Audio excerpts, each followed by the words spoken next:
All right, time has come. Favorite segments here. Putting Reggie on the hot seat, covering all the latest hot topics in Minnesota sports. First up, I don't know if you caught this. NFL expert Warren Sharp took to Twitter yesterday to ask which NFL team will improve the most solely on their head coaching change alone.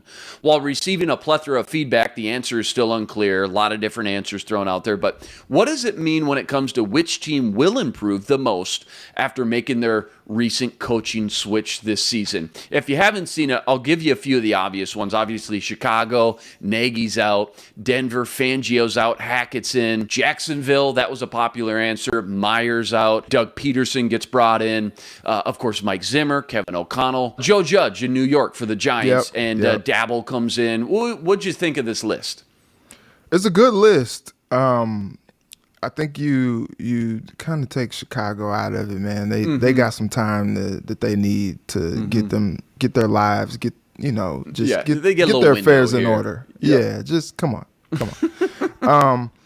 I think really, if you're talking about maybe, some of the most dynamic, I think going from Fangio to Hackett and then seeing what the team has done subsequently, bringing Russell Wilson over and, just changing the whole, game with that. I think that's something that, they said purely on coaching change, but you can't, not take that into account with how the roster has improved with that. No, that's a good one. Yeah. Yeah, and the defense is going to be great because they, Fangio had the defense going, before. And it's just all right, Fangio and Donatel had the defense going before. And now, getting an offensive-minded head coach in there, this team should be solid. You look at probably the biggest improvement happens is Jacksonville. They got actually a actual NFL head coach now with Doug Peterson. And, you've seen the work that he's done with quarterbacks before. You got Trevor Lawrence, didn't have the best rookie season, but in his sophomore year, I think somebody like Doug is going to be able to stabilize him a little bit and get him going in the right direction and get that team headed in the right direction. And I don't think they'll probably win more than maybe 6 games or something like that. But they have a lot of talent on that team. You go back to last year's draft, Travis Etienne didn't even play all of last season. That's crazy. And that's a weapon that they're going to have now with Trevor Lawrence, coming out of the backfield, maybe lining him up, wide receiver, whatever you want to do with him. He's a dynamic player that, you are looking forward to seeing him in the league. Another one that I think, too, is Joe Judge. They've been talking about, I've been seeing some comments on Twitter and things like that. Sterling Shepard saying hey, this offense is going to be dynamic. Things just hinge on what Danny Dimes is going to do. But that nickname is funny, by the way. But I think Daboll, looking at what he did with Josh Allen in Buffalo, I think, if you're a Giants fan, you're probably wow, I think this could be something. I think he could stabilize, maybe a Mitchell Trubisky type, thing in his best years in Chicago. Maybe you have, Danny Dimes doing things like that in that offense. But honestly, for me, and I'm not even playing hometown homer here because I'm not one.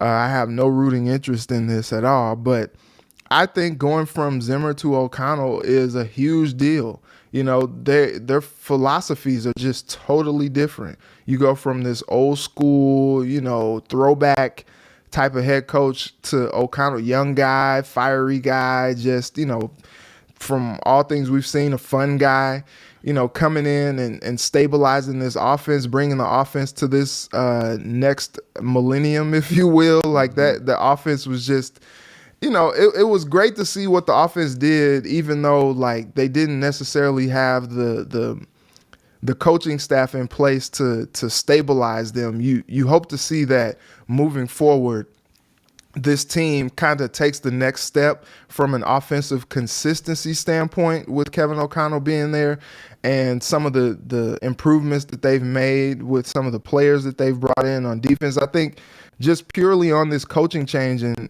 we've said it and seen it in the past, the guys that get plucked from this Sean McVay coaching tree, they usually come in and do well. Third year in the league, Zach Taylor takes his team to the Super Bowl. Matt LaFleur, it's got the Packers always in contention since he's been there. And, you look at things like that, you look at those trends and you think like, with this roster that he took over, the improvements that they've made in the offseason, the guys that they've drafted, you would think that, with his presence and his, offensive mindedness, his aptitude, bringing the offense up to this century, I think that's a team that you look at and you're like, man, this team could do something. And you totally see this team winning the division possibly and also maybe making some noise in the playoffs as well if they can get there. Yeah, well said. A lot of good points. It's a long list. 10 different coaches for 10 different teams out of 32, obviously, NFL teams. I think you start with who is just the worst coach, X's and O's wise, and player evaluation. And you called it out, my two, Urban Meyer in Jacksonville, and then again, Joe Judge in New York. And then you add in, again, two offensive-minded coaches there in Peterson and Dabble. Those got to be my two as well. But I'm looking at every team and coach that went from a defensive-minded coach to an offensive-minded coach, exactly like you said. And I'm going to keep a close eye on that because it's crazy. If you go back even 6 years and watch the NFL, how much the NFL has changed into an offensive, pass-happy league. The rules are literally changed now to favor the offense. And if you don't have an offensive scheme that you can put up 30, 35, 40 points on any given week, it's just going to be tough for you to keep up in the NFL. Of course, defense still plays a huge factor. Some people will say defense wins championships, but in today's day and age, with the rules that have taken place and changed over the last handful of years, I'm looking at all these former defensive-minded, heavy-set coaches like Zimmer and going to a offensive-minded set head coach like Kevin O'Connell. I'm with you. I'm going to be very interested to see how this all shakes out, not just this year, but over the next 2-3 years, because, hey, this new NFL pass-happy league aired out, first one to score 40 points, it ain't going anywhere. It ain't changing. Right. This is the new school, and this is how it's going to look for a long time, probably the next decade plus, if even not longer.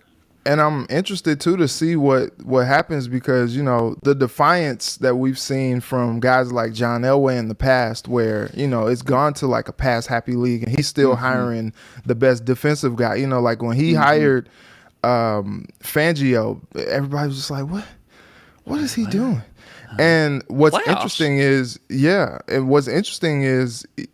in this particular hiring cycle, 4 of these teams went from offensive-minded guys to defensive-minded guys. You got Chicago, Houston, you got Tampa Bay, and New Orleans. Yeah. All those guys go from offensive guys to defensive guys. And I just wonder, with how the league is going, as you stated, how that's going to work out. Yeah, I'm looking at this list of former coaches, man. Some big names on there. Obviously, Urban Meyer, see ya, goodbye. Don't want you in the NFL anymore. John Gruden may never coach again, that's for sure. But like Mike Zimmer or Sean Payton, maybe Bruce Arians is really done for good. But like Brian Flores, I mean, when do these guys get another crack at a head coaching job or just another coaching job in the NFL? Who do you think's back first, Sean Payton or Mike Zimmer? Payton for sure. Yeah, I think so too. Mike Zimmer's just out at his ranch right now on the four-wheeler up in the deer stand. He's good, man. He's chilling. He's fine. He may take a little breather.